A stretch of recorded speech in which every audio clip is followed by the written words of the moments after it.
Hello mga ka-legit Davercads! Raisa May Dizon, abay malaking sampal ang ipinakita nito sa Tape Incorporated ngayong araw. Napakasaya po ng edition or episode, ano? Ang lahat ng yan. But before that, if you haven't subscribed yet to my YouTube channel, please don't forget to like, share, and subscribe at hit mo na rin ang notification bell for more showbiz updates. Bago tayo magpatuloy, nais ko po muna of course magpasalamat sa lahat ng mga legit viewers, subscribers, tang lahat ng mga legit na nagmamahal at sumusubaybay sa lahat ng ating mga updates. Maraming salamat po. And for today's video, ito na nga no, pag-usapan natin ito dahil kanina nga po ay sobrang andami pong natuwa dun po sa naging episode ngayong araw. Parang busog na busog lahat ng mga Davercads ano. Una dahil naroroon po si Miss Topsy, no? Si Miss Raisa May Dizon sa barangay at na siya pong pumalit dito kay Wally kasi si Wally po nando naman po siya sa studio na nagdiwang ng kaarawan si Lola Belen. Pero alam nyo po ba na yung nangyari ngayon, yung ipinapakita ngayon ni Miss Raisa May Dizon ay isang malaking sampal para po sa Tape Incorporated. Kasi kung matatandaan po ninyo noon, di ba? Na nagkaroon po ng interview itong si Tito Sen patungkol kay Raisa kung saan siya po yung isa sa mga pinupunterya ng Tape Incorporated na tanggalin. According po sa isang news ng Abante TNT or tunay na tabloidista, ayan, Raisa May Dizon gustong tanggalin sa Itbulaga. This is according to Tito Sen's statement, ano. Nilantad ni Tito Soto na pati si Raisa May Dizon na isa sa mga homegrown talent ng Itbulaga ay nais daw paalisin ng mga haluso sa noontime show. Sa panayam ng isang online showbiz site, binuking ni Soto na pati raw si Raisa May ay gustong tanggalin noong maupo na sa tape ang pamilya Halos-Hos. They wanted to remove sa Raisa. Gusto palitan ng ibang bata na taga-Dipolog, sabi ni Tito Sen. Kung isang bata lang naman, okay lang, pero wag na lang alisin si Raisa, sabi pa niya.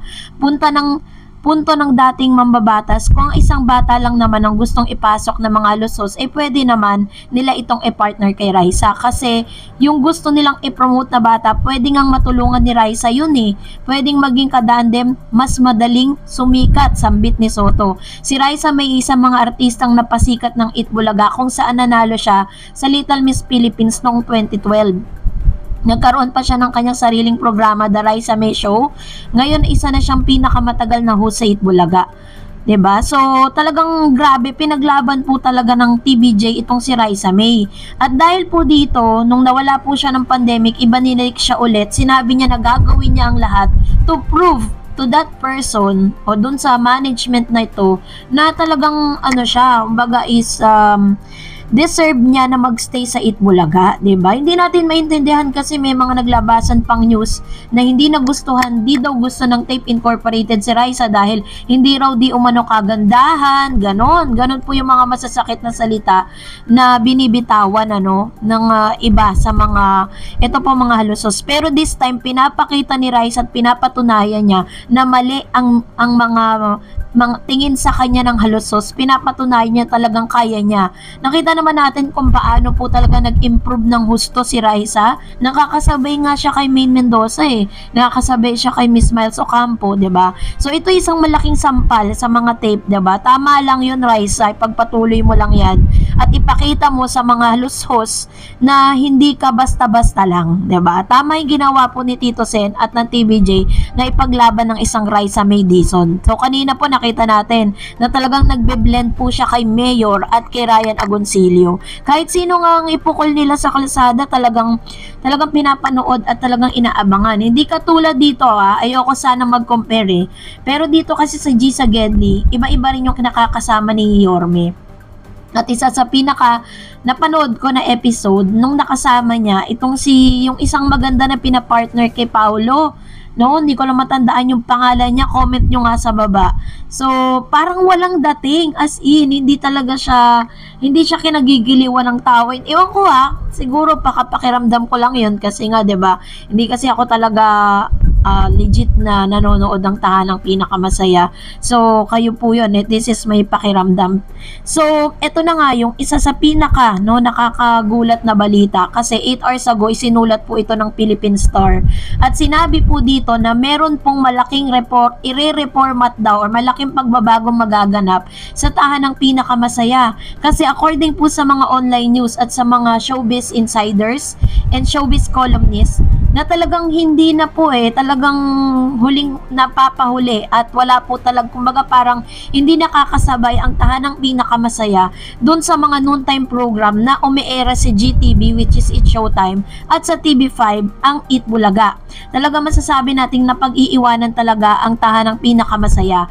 Kaya naman isa sa pinakamalaking gagawin po nila, ire-reformat daw di umano nila ang nasabing show, no? Sabi po ng isang online news, tuloy pa rin daw kasi yung mga kasama ni po nila is nasa South Korea. Pero ang pagkakaalam po natin, babalik na po sila dito kasi 1 linggo na lang daw ang kanila pong taping doon dahil nagde-taping sila ng Running Man sa South Korea. So according po dun sa mga nawala, which is hindi naman po talaga kawalan, 'di ba? Hindi naman talaga masyadong kawalan So hindi naman sa pagiging bias pero ako kasi parang if you're going to compare, kung ikukumpara mo naman talaga ang programa ng Eat Bulaga sa Tahanang Pinakamasaya, talaga namang ang layo ng agwat. Kaya nga po nung Feb 21, naglabas na rin po ng AGB Nielsen ng kanilang rating at nangunguna po, ibalik po sa Eat Bulaga yung 4.1% na napapanood sa TV5 at RPTV, while Showtime got 3.8% na napapanood sa ilang programa yan, A to Z, GTV, tsaka Kapamilya Channel, 3 or 4 na channel po na pinapanood sila. And then, yung may pinakamalakas na signal, ang Tahanang Pinakamasaya, which is sa GMA Network, ay meron po silang 3.0%. So, napakalayo. Kung dito po sa Eat Bulaga, lumamang po sila sa Eat Showtime ng ilang percent lang. 'Di ba? While the Tahanang Pinakamasaya, 0.8% ang itinaas ng It's Showtime. Napakalayo. Kaya naman yun po yung sinasabi ng ilan na magkakaroon daw di umano ng magkakaroon ng reformat, or parang pag sinabi kasing reformat, may malaking pagbabagong gagawin kumbaga babalasahin muli yung noontime program na ito. Kasi nga 'di ba parang matapos na mabawi ng Eat Bulaga ng totoong creator ni Joey De Leon ng TVJ ang trademark na Eat Bulaga, never na pong napag-usapan itong Tahanang Pinakamasaya. Kaya nga lagi po silang nasa bandang hulihan. Nandun po sila lagi sa pinakahulihan na pangatlo palagi. At yun po yung isa sa mga nakakabahala lang, 'di ba? Kasi parang yun nga, hindi na sila although sabi nga may mga supporters pa rin naman sila, 'di ba? And they are just doing their job, 'di ba? Nagtatrabaho naman sila. Pero yun nga, parang something is lacking, 'di ba? May kulang po dun sa programa.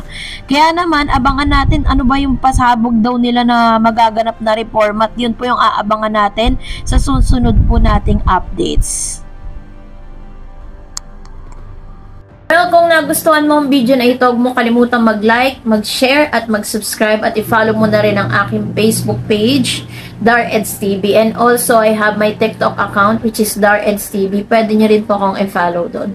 Thank you for watching, guys. God bless everyone!